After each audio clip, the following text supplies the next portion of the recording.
students, good morning to all of you. I am Karmira sir, physics faculty. Dear student, in our today lecture we discuss about most important topic of gravitation. बेटे आज के topic में हम study करेंगे satellite, ठीक है। सो बेटे satellite जो है ग्रेविटेशन का सबसे इम्पोर्टेंट पार्ट है। यहाँ से डेफिनेटली एक क्वेश्चन आपका डेफिनेटली बनने वाला, ठीक है। बेटे ये जो टॉपिक है इंटरेस्टिंग टॉपिक भी है, आप नेचुरली इसको चेक कर रहे हैं, ठीक है। बेटे सैटेलाइट का सिंपल मीनिंग होता है जब कोई भी स्मॉलर बॉडी एक बिगर बॉडी के अराउंड ऑर्बिटिंग करे। Smaller body orbiting around a bigger body, the process is said to be satellite, ठीक है। अब बेटे सोचने वाली बात ये है कि कोई भी स्मॉलर बॉडी किसी बिगर बॉडी के चारों ओर ऑर्बिटिंग जो कर रहा है वो किस वजह से कर रहा है, तो बेटे उन दोनों बॉडीज के बीच में फोर्स काम कर रहा है, दैट इज म्यूचुअल ग्रेविटेशन, ठीक है। जब कोई भी स्मॉलर बॉडी एक बिगर बॉडी के चारों ओर ऑर्बिटिंग करेगा, उसके अराउंड रिवोल्यूशन वो करेगा, तो बेटे किसकी वजह से करेगा, only due to their mutual gravitation, ठीक है। अब बेटे आपको अच्छे से क्लियर है कि ग्रेविटेशन अपना फोर्स ऑफ अट्रैक्शन का कंसेप्ट है, ठीक है। अब आप देखते हुए नेचुरली हम बात करें तो आपको पता है कि moon is the satellite of earth and earth is the satellite of sun. Satellite का मीनिंग समझ में आ गया भाई मून और अर्थ की अगर हम बात करें तो साइज में अर्थ ग्रेटर है मून के साइज से।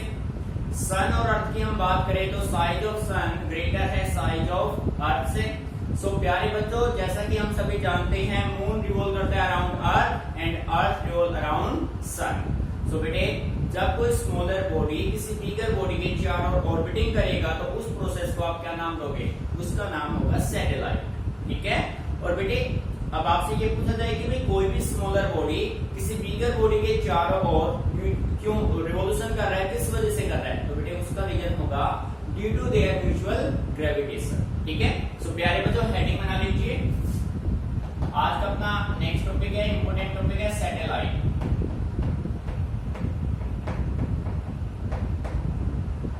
ठीक है। सैटेलाइट होता क्या है बेटे, सिंपल वे में आप कह सकते हैं a smaller body orbiting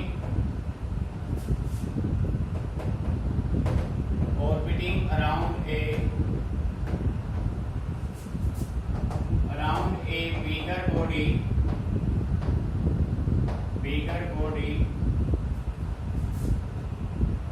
only due to their mutual gravitation is called satellite.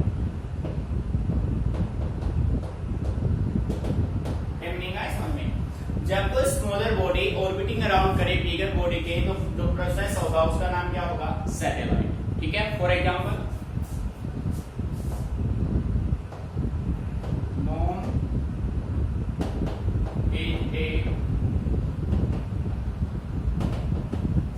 Satellite of earth, ठीक है बेटे। और सेकंड आप कह सकते हैं अर्थ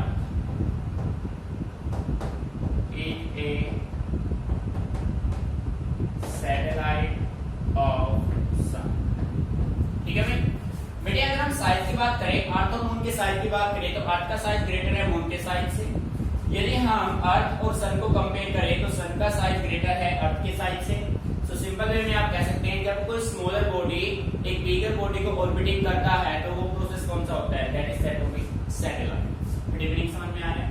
अब देखो भाई, अब हम बात करते हैं सैटेलाइट के टाइप की। भाई जो सैटेलाइट है उसके कितने टाइप होते हैं, तो बेटे एक आपको मिलेगा नेचुरली, एक होगा artificially.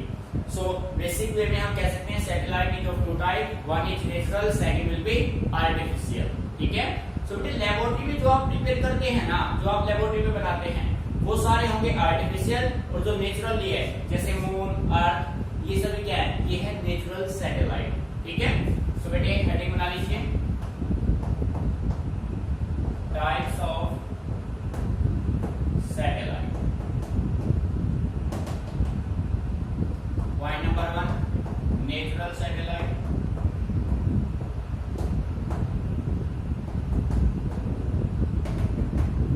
Point number 2 artificial satellite.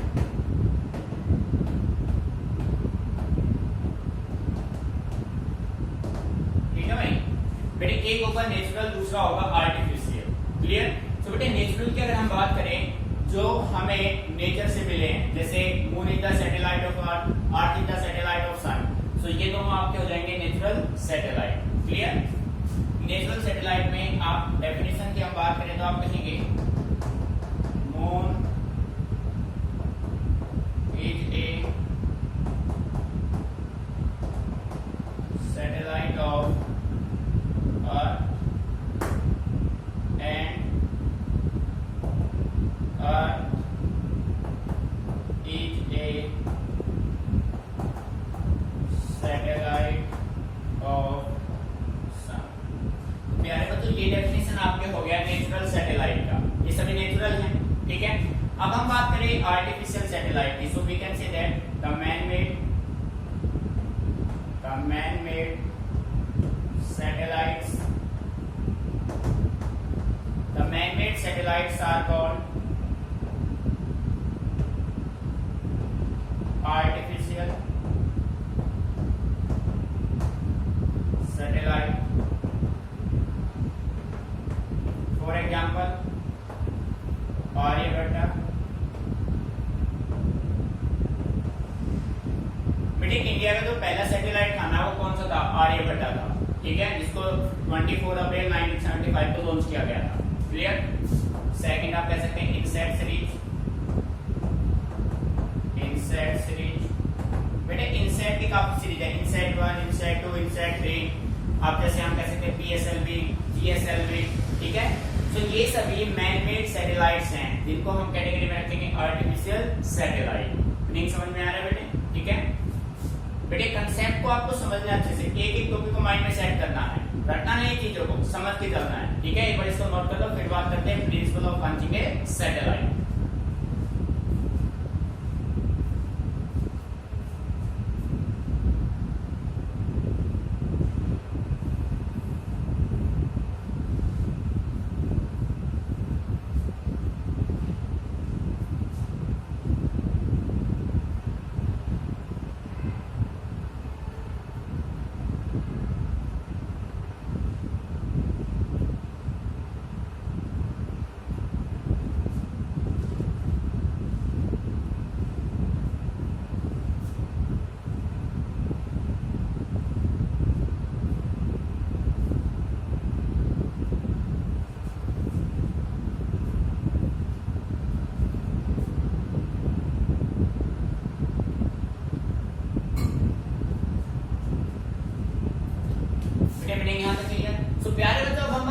What is the principle of launching A satellite. बेटे आप अच्छे से जानते हैं फिजिक्स में बिना प्रिंसिपल के कोई भी काम होता नहीं है।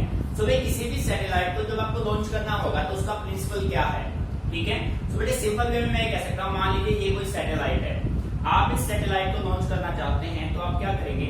सबसे पहले इस सैटेलाइट को एक सुटेबल हाइट देंगे। बेटे ध्यान से सुना, किसी भी सैटेलाइट को लॉन्च करने के लिए सबसे पहले उस सैटेलाइट को अर्थ के सरफेस से कुछ सुटेबल हाइट पे आप लेके जाएंगे। ठीक है, कुछ सुटेबल हाइट आपने इसको दिया। ठीक है, कुछ सुटेबल हाइट देने के बाद फिर आप इस सैटेलाइट को हॉरिजॉन्टल प्रोजेक्शन करेंगे नीचे की तरफ। बेटे ध्यान से सुना, आप इसको सैटेलाइट को अर्थ के सरफेस से कुछ सुटेबल हाइट पे आप ले गए। कुछ हाइट पे जाने के बाद, सुटेबल हाइट पे जाने के बाद आपने इसको हॉरिजॉन्टल प्रोजेक्शन किया। जब आप इसको हॉरिजॉन्टल प्रोजेक्शन करेंगे तो इसका जो वेलोसिटी ऑफ कंटीन्यूअस इंक्रीज होगा। भाई डाउनवर्ड जब भी आएगा फ्री फॉल इसका होगा। ठीक है, ये इसका फ्री फॉल हो रहा है, इसका वेलोसिटी इंक्रीज हो रहा है। बेटे यहाँ पे एक पर्टिकुलर वेलोसिटी यूज होगा, that particular velocity is called orbital velocity. उस पर्टिकुलर वेलोसिटी, ऑर्बिटल वेलोसिटी पे ये जो सैटेलाइट है जो फ्री फॉल हो रहा है अर्थ पे, ये अर्थ के सरफेस को टच नहीं करेगा। जैसे ही अर्थ के सरफेस के नजदीक आएगा, अर्थ के curvature, due to curvature of earth के कर्वेचर की वजह से ये उसके चारों क्या स्टार्ट कर देगा? ऑर्बिटिंग स्टार्ट कर देगा। बेटे बात समझ आए? और जिस वेलोसिटी से ये अर्थ को ऑर्बिट करेगा उस वेलोसिटी का नाम होगा ऑर्बिटल वेलोसिटी। बेटे मीनिंग समझ में आया? भाई किसी भी सैटेलाइट को लॉन्च करने से पहले क्या करोगे? दो स्टेप है बेसिकली। सबसे पहले हम उस सैटेलाइट को एक सुटेबल हाइट पे लेके जाएंगे। सुटेबल हाइट पे ले जाके फिर हम इसको हॉरिजॉन्टली प्रोजेक्शन करेंगे। जिस वेलोसिटी से प्रोजेक्शन करेंगे वो वेलोसिटी आपका होगा ऑर्बिटल वेलोसिटी। अब कोई बच्चा ये कहे कि सर ये आपके सरफेस पे गिर जाएगा, बेटे ऐसा बिल्कुल नहीं होगा। जैसे ये सैटेलाइट अर्थ के सरफेस के नजदीक आएगा, अर्थ के कर्वेचर की वजह से ये उसके चारों क्या स्टार्ट कर देगा, ऑर्बिटिंग स्टार्ट कर देगा, do not fall on the surface of earth. ठीक है, सो हेडिंग बना लीजिए बेटे। कंसेप्ट क्लियर होना चाहिए, चीजों को रटना नहीं है, समझो उनको बस। ठीक है, देखो भाई हेडिंग अपना बनेगा principal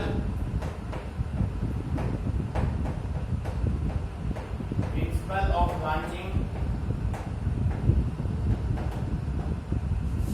launching a satellite.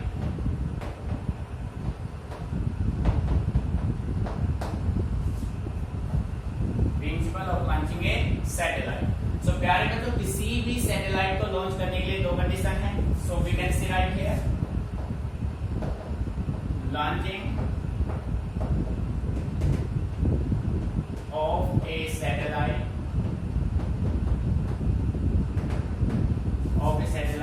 is a two-step process. बेटे किसी भी सैटेलाइट को अगर आपको लॉन्च करना है तो कितने स्टेप में होगा, एक 2 स्टेप में। और आपको ध्यान रखना है, रटना नहीं है, समझना है भाई। सबसे पहले आप उस सैटेलाइट को कुछ सुटेबल हाइट पे लेके जाएंगे, फर्स्ट पॉइंट हो गया।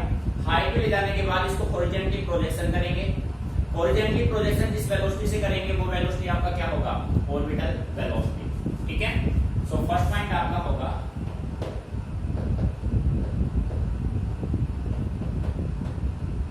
a satellite is brought to some suitable height and then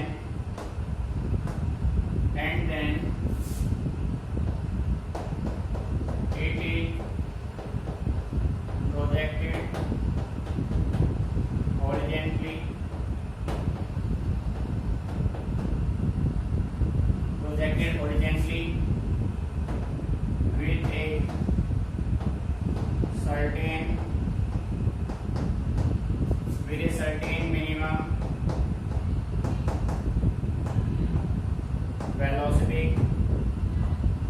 with a certain minimum velocity,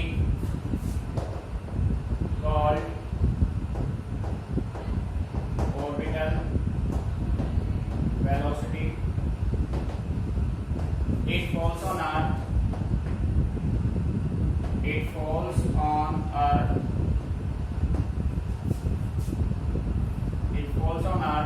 But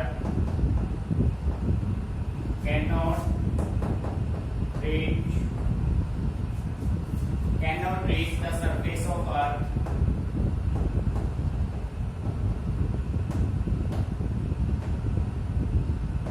due to curvature of Earth.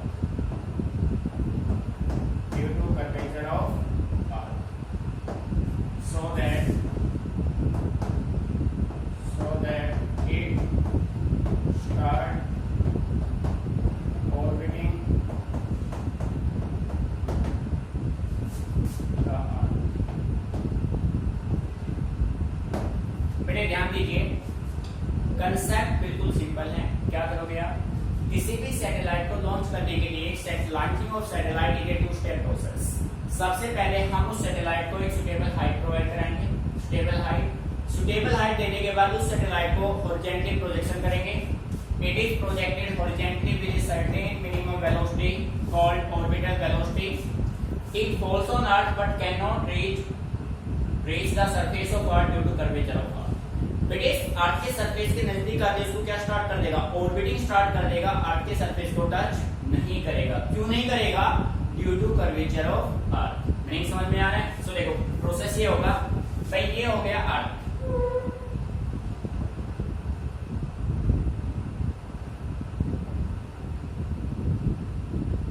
ठीक है भाई, ये हो गया अर्थ।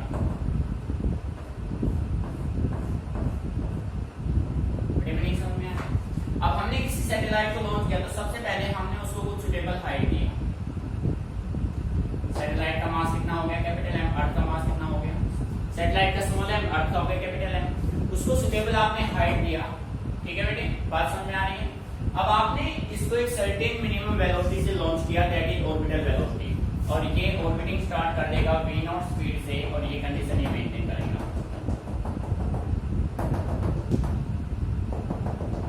ठीक है भाई। तो ये होगा स्पीड, मीनिंग समझ में आ रहा है बेटे। ये प्रोसेस होगा, this is the process of launching A satellite, ये कंडीशन, ठीक है। मीनिंग अच्छे से क्लियर बेटे, डायग्राम को अच्छे से समझना है, कंसेप्ट को समझना है आपको, ठीक है। सो सिंपल वे में मैं ये कह सकता हूं, a satellite is a continuously freely falling body, ठीक है। सैटेलाइट है क्या? सैटेलाइट एक कंटीन्यूअसली फ्रीली फॉलिंग बॉडी, ठीक है। So we can write here satellite is a continuously freely falling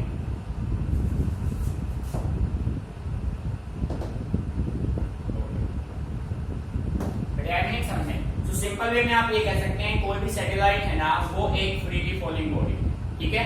so बेटे कंसेप्ट को समझना है। उसके बाद अब हम बात करेंगे ऑर्बिटल वेलोसिटी, कि भाई जिस सर्टेन मिनिमम वेलोसिटी से कोई भी बॉडी अर्थ को ऑर्बिटिंग करता है, that is said to be orbital velocity. Actual में इसकी वैल्यू है क्या, कैसे आप इसको फाइंड आउट कर सकते हैं, ठीक है। Note it down carefully.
ठीक है। तो बेटे अपने इसको रखा नाम, अब हम स्टडी करेंगे ऑर्बिटल स्पीड और वेलोसिटी को, ठीक है। तो बेटे हेडिंग बना लो, ये इंपॉर्टेंट टॉपिक है, 3 मार्क्स में आ भी सकता है, डेरिवेशन है, ठीक है।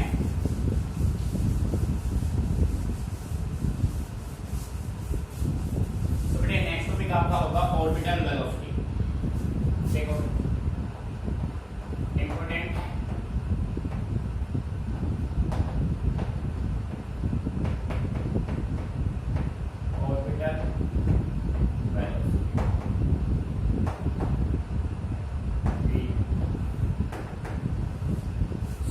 जैसा आपने प्रिंसिपल में फाइंड आउट किया, सो आप सिंपल वे में कह सकते हैं it is the minimum velocity with which a body must be thrown horizontally so that it starts orbiting the अर्थ, ठीक है।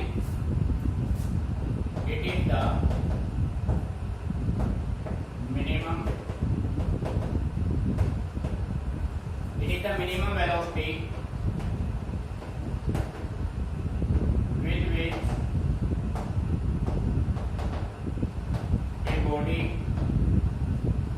must be thrown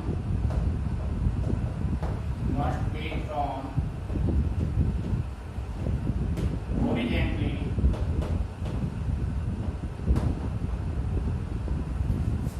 so that it starts orbiting the earth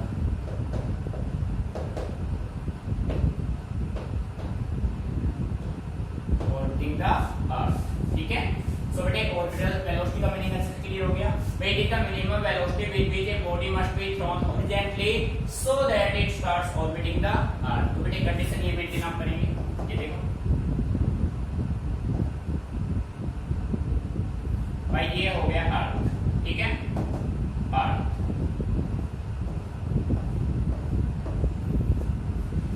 clear.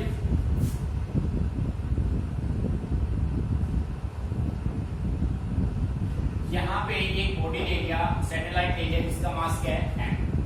अब बेटे यहाँ से प्रोजेक्शन किस velocity से, v not velocity.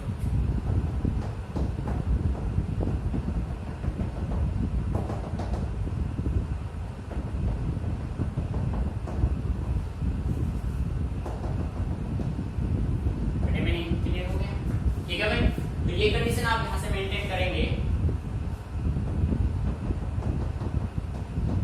ठीक है भाई, सो बेटे यहां से यहां तक का ये जो हाइट होगा वो h होगा, यहां से यहां तक का जो डिस्टेंस होगा वो क्या होगा, r। This is the radius of earth, this is the mass of earth. बेटे मीनिंग समझ में आ रहा है? अब देखो भाई, इन दोनों, ये हो गया अर्थ, ये हो गया सैटेलाइट, तो यहां पे एक फोर्स लगेगा, that force is said to be force of gravity. F is the force of gravity. ठीक है बेटे, जो किसकी तरफ एक्ट कर रहा है, टुवर्ड्स सेंटर। ठीक है, अब देखो लेट एक्सप्रेशन कह सकते हैं इसका, एक्सप्रेशन और ऑर्बिटल स्पीड और वेलोसिटी। बेटे आपने मान लिया let m mass of satellite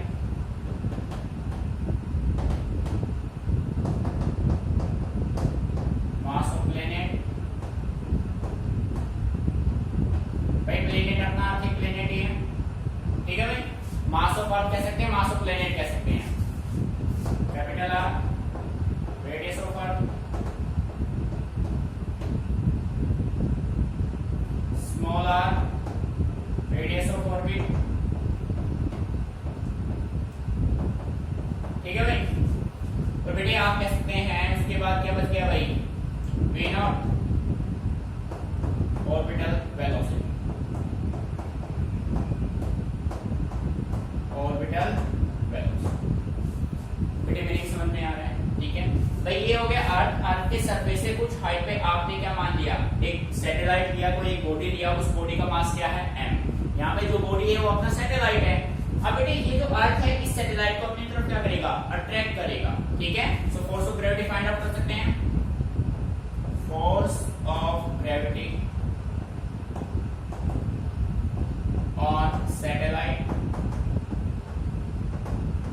बेटे जो फोर्स ऑफ ग्रेविटी यहाँ पे होगा, तो F होगा, वो अपने पास क्या होगा, G m m by r square.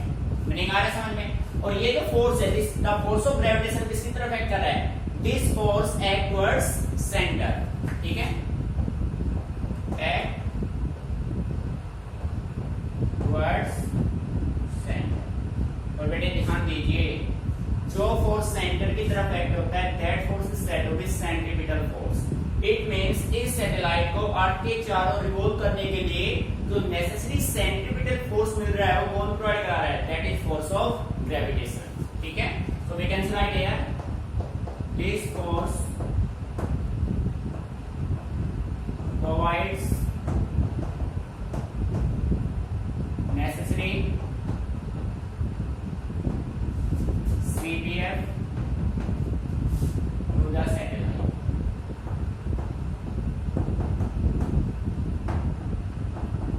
बेटे समझ में, सो सिंपल वे में आप ये कह सकते हैं कि CPF अपना किसके बराबर हो जाएगा भाई, फोर्स ऑफ ग्रेविटेशन अपना किसके बराबर हो जाएगा, CPF के। बेटे यही होगा ना? ठीक है, सो F अपना दे रखा है G capital M small m by r square. और बेटे CPF क्या होता है, CPF आपका होता है m v square by r। बेटे मीनिंग आ रहा है समझ में? यहां से एक r से एक r कैंसिल, m से m कैंसिल, सो बेटे v किसके बराबर हो जाएगा, v अपना होगा under root gm by r। बेटे आ रहा है मीनिंग समझ में? ठीक है, universal gravitational constant mass of earth by radius of orbit. Meaning यहां तक क्लियर? बेटे ये इक्वेशन आपका यूज होगा। मीनिंग समझ में आ रहा है? एज वी नो दैट, अब बेटे देखो प्रैक्टिकली ध्यान दीजिए, जब आप अर्थ के सरफेस से कुछ हाइट पे जाएंगे, एक्सेलरेशन ड्यू टू ग्रेविटी क्या होगा, चेंज होगा, डिक्रीज होगा डेफिनेटली।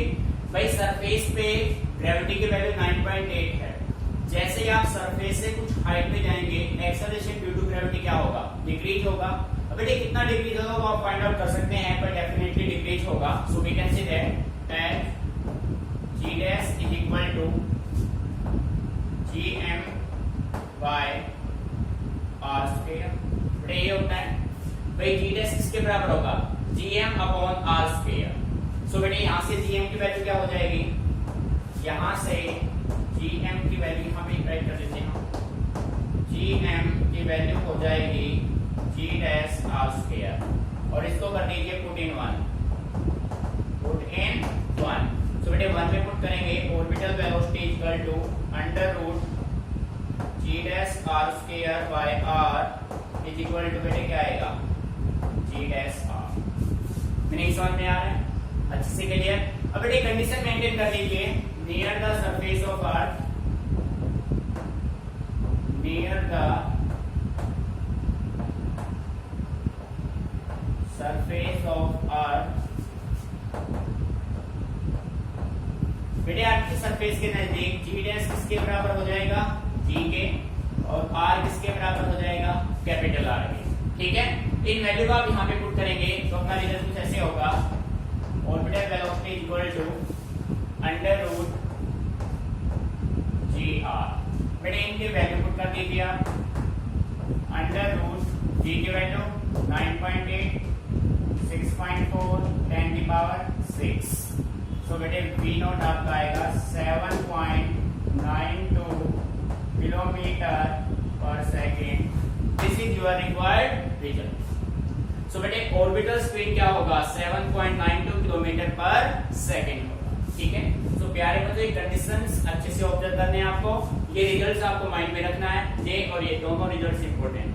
ठीक है, मेरे कंसेप्ट को अच्छे से समझना है, कोई भी प्रॉब्लम आती है तो आप मेरे से डिस्कस कीजिए, चीजों को रटना नहीं है, उनको समझ के चलना है, क्योंकि फिर अब जब हम इन पे न्यूमेरिकल्स अप्लाई करेंगे तो कोई प्रॉब्लम हमें नहीं होगी यदि हमारा कंसेप्ट क्लियर है। ठीक है, सो अच्छे से इसको नोट कीजिए।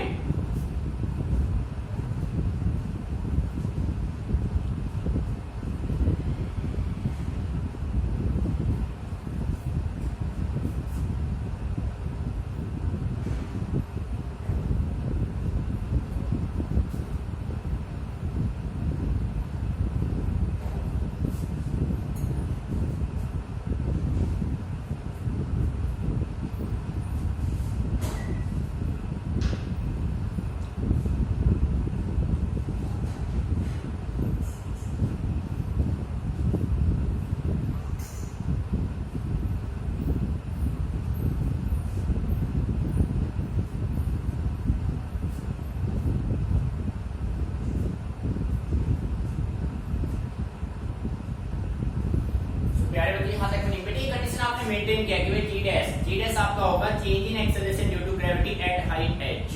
ठीक है, सो बेटा आप देखो इस फॉर्मूले के बेस पे अब मैं ये कह सकता हूं कि भाई ऑर्बिटल स्पीड किस किस पे डिपेंड करेगा, किस पे डिपेंड नहीं करेगा। सो बेटा ये तो कांस्टेंट हो गया एंड मास ऑफ अर्थ, और we can say that mass of planet. So orbital speed depends on mass of planet, radius of orbit, but does not depends on mass of satellite. Satellite का mass कुछ भी हो उस पे orbital speed depend नहीं करेगा। ठीक है, तो बेटे मैं यहां पे राइट कर रहा हूं,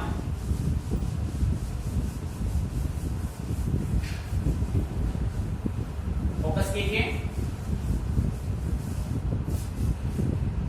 देखो भाई अपना रिजल्ट बना, तो मेन रिजल्ट है वो आपका है orbital speed equal to under root gm by r।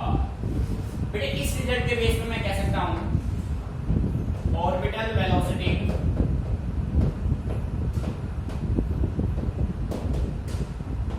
Depends on point number 1। बेटे किस पे डिपेंड करेगा, मास ऑफ प्लैनेट में, मास ऑफ प्लैनेट। ठीक है भाई, बेटे किस पे डिपेंड कर रहा है, मास ऑफ प्लैनेट पे। ठीक है, इसके अलावा सेकंड आप देखो और किस पे डिपेंड करेगा, रेडियस ऑफ ऑर्बिट पे। ठीक है बेटे, भाई साफ नजर आ रहा है, मास of planet, radius of orbit. But बेटे किस पे डिपेंड नहीं करेगा, कहीं भी इस रिजल्ट में स्मॉल m है नहीं है, it means orbital velocity does not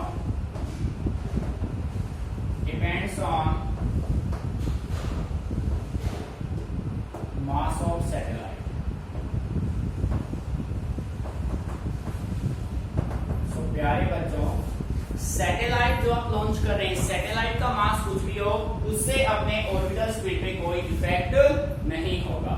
सो बेटे ये रिजल्ट आपका मिलेगा न्यूमेरिकल, ये अच्छे से इसको ऑब्जर्व करना। न्यूमेरिकल वैल्यू इसका बनेगा 7.92 किलोमीटर पर सेकंड। सो बेटे इनको अच्छे से ऑब्जर्व करना है। नेक्स्ट टॉपिक में हम इस रिजल्ट का यूज करेंगे, ठीक है बेटे। इसके बाद हमें फाइंड आउट करना होगा कि भाई कोई भी सैटेलाइट, देखो ये सैटेलाइट है, इसने यहाँ से एक ऑर्बिट स्टार्ट किया, अपना ऑर्बिट स्टार्ट किया, एक राउंड यहाँ पे कंप्लीट कर लिया। तो भाई इस सैटेलाइट को एक साइकिल, एक रिवोल्यूशन कंप्लीट करने में कुछ टाइम भी लगा होगा, तो हमें फाइंड आउट करना है टाइम पीरियड ऑफ सैटेलाइट। आप उस सैटेलाइट को कितने हाइट पे ले गए, हाइट ऑफ सैटेलाइट, इसका angular momentum, energy of satellite, binding energy of satellite. So बेटे सारे हमें यहाँ से फाइंड आउट